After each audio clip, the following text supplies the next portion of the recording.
Em uma remota e esquecida cidade no leste da Europa, erguia-se a carcaça de um hospital há muito abandonado. Embora seu nome original tenha sido tragado pelo tempo, os habitantes locais referiam-se a ele apenas como o Hospital Vazio. As histórias que circulam entre os mais velhos são vagas e fragmentadas, como se fossem pedaços de um quebra-cabeça que nunca se encaixam completamente. Falam de pacientes que simplesmente deixaram de existir, de médicos que evitavam certos corredores e de sussurros que, ao anoitecer, pareciam emanar das paredes. Nada disso jamais foi explicado.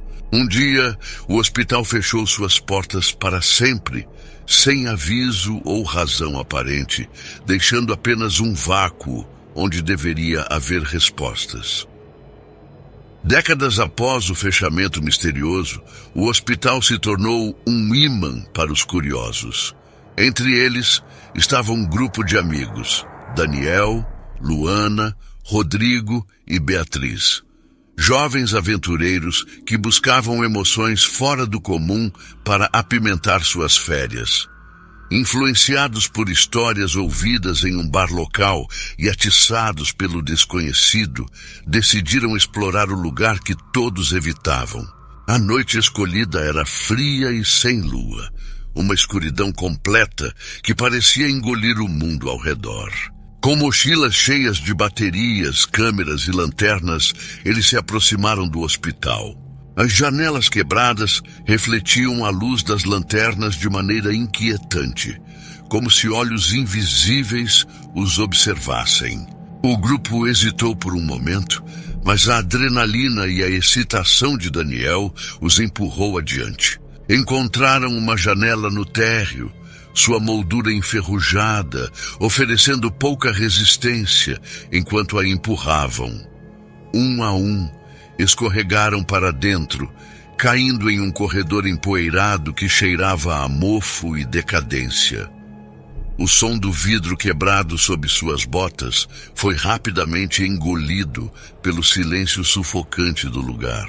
Luana, a mais sensível do grupo, sentiu um calafrio subir pela espinha ao cruzar o limiar, como se estivessem ultrapassando uma barreira invisível entre o mundo dos vivos e algo profundamente errado. Rodrigo, sempre cético, zombou das preocupações dela, mas até ele não pôde ignorar a estranha sensação de serem observados por algo que não podiam ver. Luana, segurando a câmera firme, tentou capturar a atenção no ar, como se a lente pudesse revelar aquilo que os olhos não podiam. Com Daniel liderando, moviam-se lentamente pelos corredores. A luz das lanternas tremulava nas paredes decrépitas, revelando rabiscos antigos e pinturas descascadas. Cada passo ecoava, amplificando a sensação de que não estavam sozinhos. À medida que avançavam mais fundo na escuridão do hospital, começaram a perceber que talvez a aventura que buscavam fosse mais real do que jamais poderiam imaginar. O ar lá dentro era denso e sufocante, carregado com o cheiro pungente de mofo, um odor que parecia agarrar-se às paredes e penetrar nas narinas, trazendo consigo uma sensação inquietante de que algo invisível estava à espreita. À medida que os amigos avançavam pelos corredores, notaram que as paredes, cobertas por uma fina camada de poeira e umidade, estavam repletas de rabiscos erráticos. Era como se, em algum momento, mãos desesperadas tivessem tentado comunicar algo, mas as palavras se desintegraram em traços confusos e sem sentido, deixando apenas fragmentos de um desespero mudo. Rodrigo, sempre atento aos detalhes, parou para examinar mais de perto os rabiscos. Com a lanterna tremendo em sua mão, não entendia por que estava tão agitado.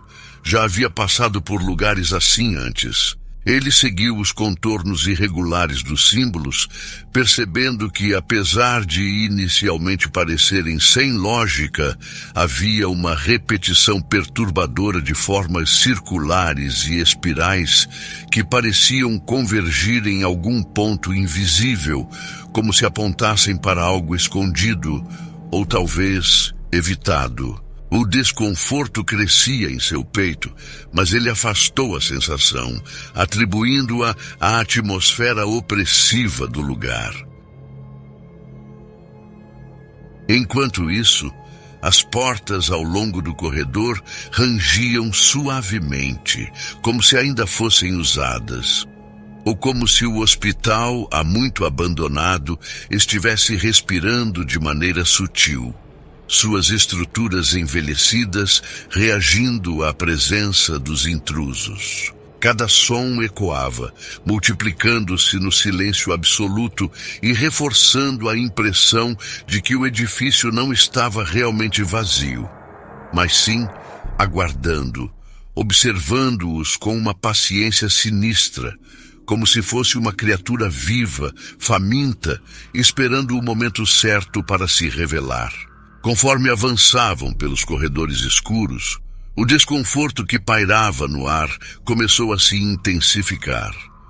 A cada passo, sentiam uma presença, algo que se movia nas sombras, embora, quando paravam, nada estivesse lá.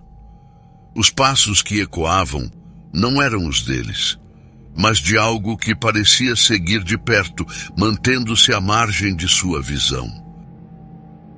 Daniel, que estava na frente, foi o primeiro a notar um vulto no final do corredor, uma silhueta indistinta que parecia os observar de longe. Ele parou por um instante, seus olhos fixos na figura, tentando discernir se era real ou apenas uma ilusão causada pela luz trêmula de suas lanternas. — Ei, quem está aí? Daniel chamou, sua voz ecoando pelo corredor vazio. Ele não estava assustado. Ao contrário, sua mente racional acreditava que poderia ser outro grupo de exploradores ou algum morador local. O silêncio que se seguiu foi perturbador, mas ele se recusou a recuar. A silhueta desapareceu em um piscar de olhos, virando uma curva à direita. Sem hesitar, Daniel gesticulou para os amigos, indicando que seguissem. — Acho que tem mais gente aqui. Vamos ver quem é. Ele disse com a sua voz, carregando uma mistura de curiosidade e confiança. Ele acelerou o passo, decidido a alcançar a figura e descobrir o que realmente estava acontecendo. Rodrigo e Beatriz seguiram-no, um pouco mais cautelosos, enquanto Luana ficava para trás, hesitante. A figura parecia estar apenas alguns metros à frente, sempre à beira de sua visão, mas quando viraram a esquina, não havia ninguém ali. Apenas uma porta pesada, com uma placa envelhecida que indicava necrotério. Daniel parou novamente, confuso. — Eu tenho certeza de que vi alguém, murmurou, seus dedos já tocando a maçaneta da porta. Ao olhar para trás e perceber que Luana havia desaparecido, o coração de Beatriz gelou. — Luana, ela chamou, a voz carregada de preocupação e medo. Mas Luana já não estava lá. — Vamos voltar, disse Rodrigo, tentando manter a calma. Ela deve ter ficado para trás. O grupo começou a recuar, mas ao dobrar a esquina do corredor, encontraram um cenário completamente diferente do que haviam visto antes. O que antes era um labirinto de corredores empoeirados e decadentes havia se transformado. O hospital parecia agora renovado, mas estranhamente vazio. As paredes estavam limpas, pintadas de branco da metade para cima, e da metade para baixo um marrom madeira. Os pisos polidos refletiam a luz das lanternas como se fossem novos. O contraste era perturbador. A sensação de estar em um espaço que deveria estar cheio, mas agora estava completamente vazio e bem cuidado, criava um desconforto crescente. O grupo caminhou com cuidado, seus olhos tentando se ajustar ao novo ambiente, quando começaram a ouvir vozes baixas e barulhos abafados vindos de uma das salas. Aproximaram-se com cautela e viram que a placa na porta dizia Sala de Operações. O som dos murmúrios e o som metálico como de instrumentos cirúrgicos eram cada vez mais nítidos. Daniel, movido pela curiosidade e pela necessidade de encontrar Luana, empurrou a porta lentamente e a abriu. A sala de operações estava iluminada por luzes cirúrgicas, lançando um brilho frio e implacável sobre a cena que se desenrolava. No centro da sala, Luana, vestida com um uniforme de enfermeira, estava de pé, seu rosto pálido e seus olhos vazios de emoção, como se estivesse em um transe profundo. Ao seu lado, um médico, igualmente vestido com uma roupa impecável, trabalhava com uma precisão perturbadora. Juntos, estavam envolvidos em um procedimento horrível e grotesco. Deitado na mesa de operações, estava um paciente, sua caixa torácica aberta de forma brutal. Centopeias enormes e visivelmente famintas estavam se alimentando do pobre homem, suas mandíbulas afiadas e pernas espessas movendo-se freneticamente sobre a carne exposta. Luana e o médico estavam removendo as centopeias uma por uma, colocando-as cuidadosamente em um recipiente de ferro ao lado. Cada movimento era meticuloso, como se fossem peças de um quebra-cabeça grotesco que precisavam ser cuidadosamente manipuladas. A cena era um espetáculo macabro que desafiava a realidade. Luana estava totalmente concentrada no procedimento, seus movimentos precisos e repetitivos, enquanto o médico, com uma calma perturbadora, cortava e removia as criaturas. O grupo ficou paralisado na entrada, seus rostos marcados por uma mistura de choque e terror. O peso da cena que estavam testemunhando se tornava quase insuportável. O som das centopeias devorando a carne do paciente ecoava pela sala, um ruído nauseante de mandíbulas afiadas e pernas inquietas. Cada estalo da carne sendo cortada e removida produzia um som grotesco, enquanto os chiados agudos e dolorosos das criaturas pareciam cortar o ar como um grito de desespero inumano. O ambiente estava saturado por uma cacofonia de horror, um sinistro concerto que envolvia a sala em uma sensação de terror opressivo e absoluto. Sem acreditar no que estava diante de seus olhos, Rodrigo apertou-os com força, tentando se convencer de que era uma ilusão. No entanto, quando os abriu novamente, a visão macabra permanecia inalterada. Daniel, movido pela tentativa desesperada de salvar Luana, avançou em direção a ela, mas o médico o impediu com um ataque repentino. Com um movimento brusco, o médico cortou o braço de Daniel com um bisturi, o som do metal rasgando a carne ecoando na sala. A máscara do médico caiu, revelando um buraco em forma de círculo perfeito no lugar da boca. Dentro desse círculo, parecia haver um vazio profundo e imenso, como se estivessem olhando para o universo em sua forma mais primordial. Ao redor da borda do buraco, pequenas centopeias, semelhantes às que infestavam o cadáver, se moviam freneticamente, fazendo com que o círculo parecesse expandir e se contorcer. Beatriz, aterrorizada, soltou um grito que parecia trazer Rodrigo de volta à realidade. Com um impulso frenético, Rodrigo correu até Daniel, que estava caído e paralisado pelo medo, e o puxou pelo braço. "Levanta, temos que sair daqui!" Ele gritou, sua voz carregada de desespero. O médico se aproximava lentamente, sua boca se expandindo grotescamente, engolindo o queixo e o nariz, enquanto um frio sobrenatural parecia emanar dele, sugando todo o calor do ambiente. Beatriz, unindo-se a Rodrigo, ajudou a arrastar Daniel para fora da sala. Daniel parecia estar em um estado de hipnose, seus olhos fixos na vastidão do buraco, como se fosse chamado por uma força incompreensível que fazia com que nada mais importasse. Com grande esforço, Rodrigo e Beatriz conseguiram fechar a porta com força e no instante em que o fizeram, o hospital voltou ao seu estado original de decadência, com um ambiente velho e sujo. O grupo parou por um momento, entreolhando-se em meio ao silêncio opressivo que seguiu. Ninguém sabia o que dizer, o choque e a confusão ainda dominando suas mentes. Finalmente, Beatriz quebrou o silêncio, sua voz trêmula, mas determinada. Temos que achar a Luana. Com a sensação de que o tempo estava escorregando por entre seus dedos, reabriram a porta com cuidado. A sala estava vazia. O médico, as centopeias e Luana haviam desaparecido, e o único vestígio do horror que haviam testemunhado era o ferimento sangrando no braço de Daniel.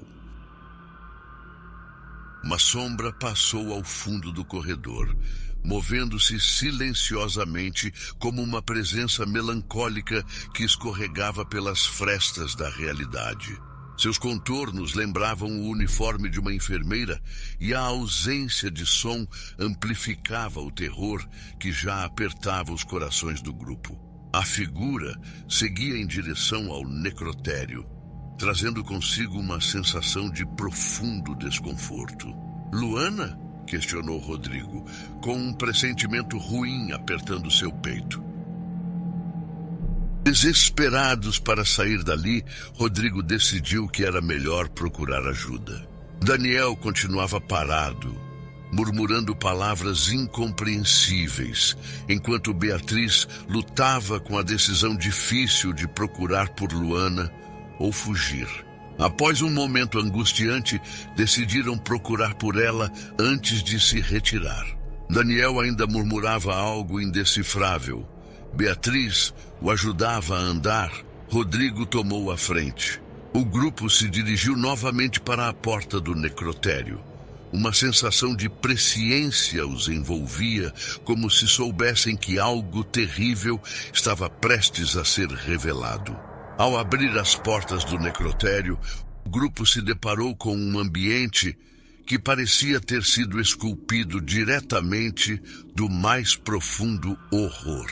A sala estava envolta em sombras densas, com a iluminação fraca das lanternas lançando um brilho pálido sobre o que restava do lugar. O teto estava coberto por teias de aranha emaranhadas e manchas de umidade. E o ar estava pesado e estagnado, impregnado com o cheiro de decomposição e poeira, como se o tempo tivesse parado ali, congelado em um estado de decadência eterna. As paredes estavam cobertas de manchas escuras, produtos de um longo abandono, e o piso, em vez de ser um revestimento sólido, era um mosaico de azulejos quebrados e cobertos por camadas de sujeira e mofo. O ambiente em si parecia estar em ruínas, com a estrutura de metal e madeira deteriorada. As gavetas de cadáveres, que outrora poderiam ter sido brancas e limpas, agora estavam enferrujadas e quebradas. Algumas estavam abertas, mostrando uma visão de interior sombrio e sujo. O metal, corroído pelo tempo, rangia suavemente com cada movimento, criando um som inquietante que reverberava na sala deserta. No fundo do necrotério, uma gaveta estava semi-aberta. À medida que o grupo se aproximava, o coração de cada um batia mais rápido, o medo e a expectativa se misturando em seus peitos. Quando a gaveta foi completamente aberta, revelando o corpo dentro dela, o choque e a tristeza tomaram conta do grupo. Luana estava ali, inerte, seus olhos fechados em um estado de repouso eterno. Sua expressão era um reflexo de terror congelado, um pavor que parecia ter sido gravado em seu rosto para toda a eternidade.